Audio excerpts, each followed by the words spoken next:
ارشاد فرمایا اگر تم میں سے کسی شخص کے دروازے کے سامنے سے نہر گزرتی ہو اور وہ دن میں 5 مرتبہ وہاں سے غسل کرتا ہو، صحابہ مجھے بتاؤ اس کے بدن پہ کوئی میل کچیل رہے گا؟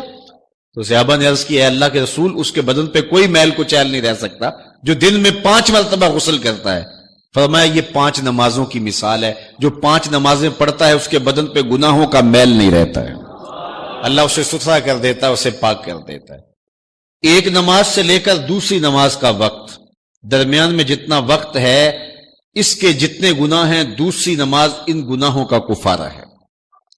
حضرت سلمان فارسی اور حضرت ابو عثمان سفر پہ جا رہے تھے، پت جھڑ کا موسم تھا، ایک درخت آیا جس کے پتے زرد ہو گئے تھے، تو حضرت سلمان فارسی نے شاخ پکڑی اور جھٹکا دیا، سارے پتے گر گئے۔ تو کہا ابو عثمان تو نے مجھے پوچھا نہیں کہ یہ میں نے کیوں کیا ہے؟ حضرت ابو عثمان نے کہا میں نے نہیں پوچھا، آپ بتائیں آپ نے ایسا کیوں کیا ہے؟ تو حضرت سلمان فارسی کہنے لگے ایک دن میں رسول اللہ کے ساتھ تھا، سفر پہ تھا، ایسے ہی ایک درخت آیا جس کے پتے زرد ہو چکے تھے، حضور نے شاخ پکڑی، جنبش دی، جھٹکا دیا، پتے گر گئے۔ حضور نے مجھے دیکھا اور کہا اے سلمان تو نے مجھے پوچھا نہیں کہ میں نے ایسا کیوں کیا ہے؟ تو میں نے کہا بندہ نواز آپ بتا دیں آپ نے ایسا کیوں فرمایا ہے؟ فرمایا سلمان جس طرح میں نے اس شاخ کو جنبش دی اور اس پر کوئی بھی پتا نہیں رہا، سارے گر گئے، جب بندہ نماز کے لیے کھڑا ہو جاتا ہے بدن کے سارے گناہ جڑ جاتے ہیں۔ اللہ کی توفیق سے میرا خیال ہے کہ آپ سارے لوگ نمازی ہوں گے، اور میری مائیں بہنیں اور بیٹیاں جو تشریف لائی ہیں انہیں بھی 5 گانہ نماز کا شعور اور توفیق نصیب ہوگی۔ آج ہم یہاں سے عزم کر کے جانا ہے کہ ہمارے خاندان میں، ہمارے رشتہ داروں میں، ہماری اولادوں میں اگر بدقسمتی سے کوئی بے نمازی ہے تو آج عزم کر کے جائیں کہ وہ بے نمازی نہ رہے، اتنے زور سے تبلیغ کریں گے کہ وہ نماز پڑھنے پہ مجبور ہو جائیں گے۔ یہ اولاد کے ساتھ ہمدردی نہیں ہے، ساری رات اولاد جاگتی رہے اور جب نماز کا وقت آ جائے تو ماں کہتی ہے بیٹے سو جا اب تو اذان کا وقت ہو گیا، حالانکہ چاہیے تھا کہ اب تو اٹھ جا اب اذان کا وقت ہو گیا ہے، لیکن ماں اس وقت اگر سلا دے تو کیا یہ گوارا کرتی ہے کہ میرا بیٹا جہنم کی آگ میں جلے؟ ماں اپنی اولاد کو جگائے، اس سے ہمدردی یہ نہیں ہے کہ اب اس کو سونے دے، بیچارہ ساری رات جاگتا رہے۔ ساری رات جاگنے کا اسے حکم کس نے دیا تھا؟ فجر کے وقت جاگنے کا حکم ہے جب رحمت اللہ کی بٹ رہی ہے، تو اس کو بیدار کرے، اس کو جگائے۔ کڑکتی دھوپ ہے، آج کل موسم کتنا گرم ہے، تو اگر بچہ دھوپ میں کھڑا ہو اور اس کے پاؤں جلس رہے ہوں تو ماں گوارا کرتی ہے، بھاگ کے اچک لے گی بچے کو کہ میں اسے دھوپ سے، تمازت سے، گرمی سے بچا لوں۔ تو کیا حشر کی کڑکتی دھوپ میں بیٹا پسینے میں شرابور ہو اور وہ پسینہ آگ سے بھی زیادہ گرم ہو تو کوئی ماں یہ گوارا کرتی ہے؟ یقیناً نہیں کرتی۔ تو نہیں کرتی تو اس کو اپنی اولاد کو 5 گانہ نماز کا خوگر بنانا ہوگا۔ نماز کی توفیق اللہ سے مانگو۔ آج کے اس اجتماع میں یہی پیغام ہے اور یہی دعوت ہے اور یہی قرآن مجید کی تعلیمات کا خلاصہ ہے۔ 1 بار نہیں، 2 بار نہیں، 10 بار نہیں، 20 بار نہیں، 100 بار نہیں، قرآن و حدیث کے اندر 750 مرتبہ نماز کا حکم آیا ہے۔ اب ذرا غور کیجئے، 1 مرتبہ کہہ دینا کیا کافی نہیں ہے؟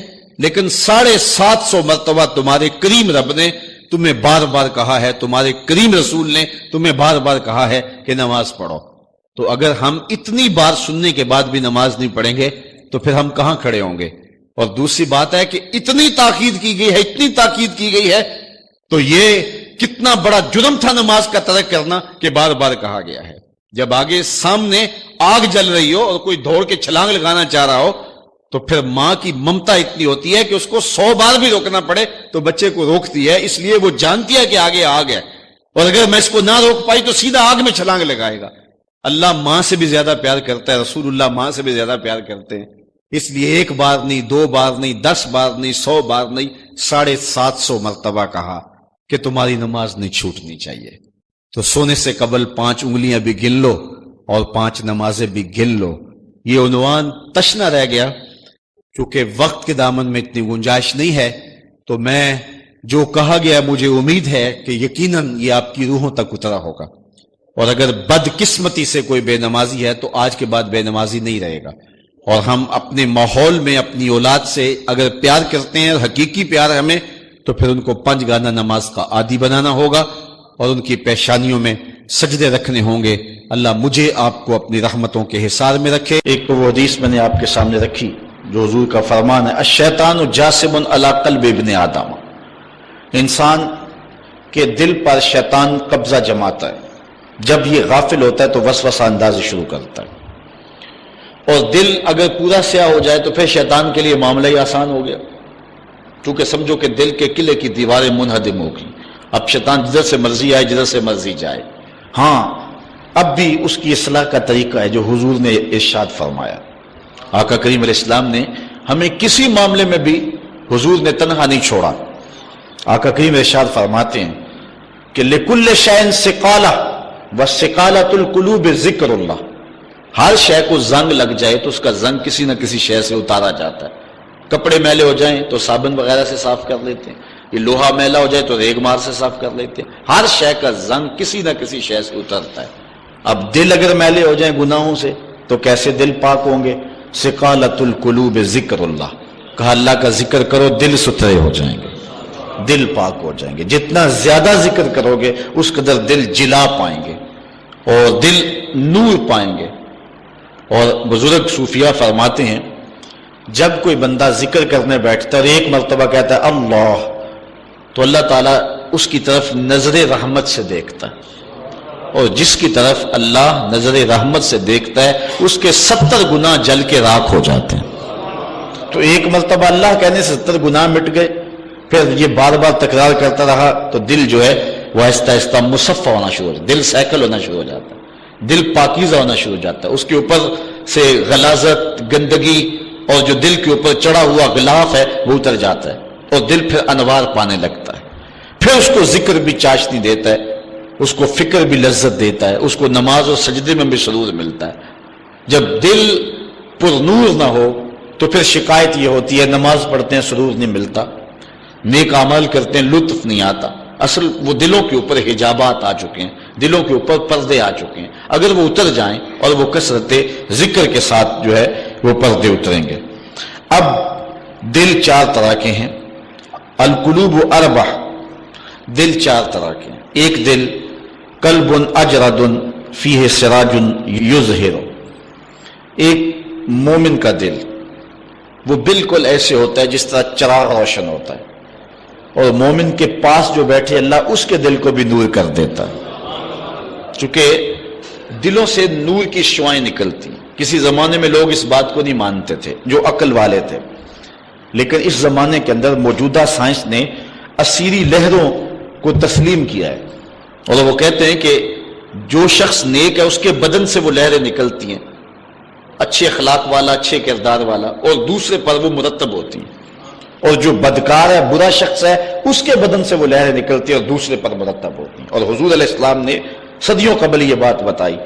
حضور نے فرمایا اچھے آدمی کی صحبت ایسے ہے کحامل المسک، جس طرح کستوری والا شخص ہوتا ہے، عطار کی طرح ہے کہ اس کے پاس اگر آپ بیٹھیں تو خوشبو آتی رہے گی۔ فرمایا یا تو تمہیں دے گا تحفہ، یا تم اس سے خرید لو گے، یا نہ وہ تحفہ دے گا نہ تم خریدو گے، لیکن جب تک بیٹھو گے مشام جام معطر رہیں گے، اور گھر آؤ گے تو لباس میں خوشبو بسی ہوئی ہوگی۔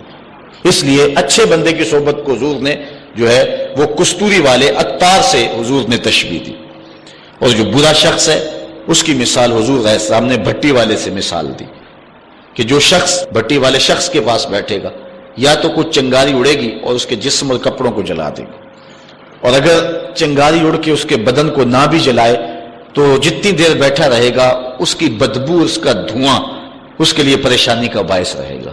اس لیے اچھے آدمی کی صحبت کو اختیار کرنے کا حکم دیا۔ ہمارے مشائخ نقشبندیہ کا طریقہ یہ ہے، وہ کہتے ہیں کہ اچھے آدمی کی صحبت میں جا کے بیٹھ جاؤ، نہ تم کوئی بات کرو نہ وہ کوئی بات کرے، اس کے باوجود بھی من میں روشنیاں ہوں گی، من میں اجالے اتریں گے۔ اللہ اکبر۔ وہ میاں صاحب نے کہا تھا نا، چنگے بندے دی صحبت یارو جویں دکان اتاراں، سودا پاویں مول نہ لئیے ہلے آن ہزاراں۔ تے برے بندے دی صحبت یارو جویں دکان لوہاراں، تے کپڑے پاویں کنج کنج بئیے چنکاں پین ہزاراں۔ تو جل جانے کا اندیشہ بہر صورت موجود ہے۔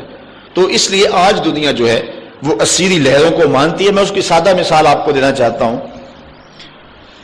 کہ کسی کے بدن سے اسیری لہریں نکلنا تو دور کی بات ہے، کسی شخص کے تذکرے سے اس کے اثرات مرتب ہوتے ہیں۔ مثال کے طور پہ اگر آپ کے کسی دیرینہ اور پیارے دوست کا تذکرہ چھیڑ دیں، گفتگو کر دیں، تو اس سے طبیعت میں خوشی پیدا ہوگی کہ نہیں ہوگی؟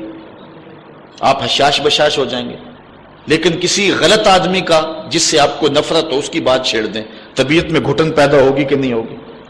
اگر گندگی کے ڈھیر کی بات کوئی چھیڑ دے، طبیعت میں گھٹن پیدا ہوگی کہ نہیں ہوگی؟ اور اگر پھولوں کی بات چھیڑ دے، موتیے کی، نسرین کی، نسترن کی، چمبیلی کی، گلاب کی، موتیے کی، ان پھولوں کا تذکرہ کو چھیڑ دے، طبیعت میں خوشی پیدا ہوگی کہ نہیں ہوگی؟ یہ ایک فطری بات ہے۔ آپ جو ہے وہ کسی اچھی بات کو چھیڑ دیں، اس کے اثرات مرتب ہوں گے اور آپ کا چہرہ کھل جائے گا، اور کسی بری بات کو چھیڑ دیں تو طبیعت کے اندر ایک اداسی پیدا ہو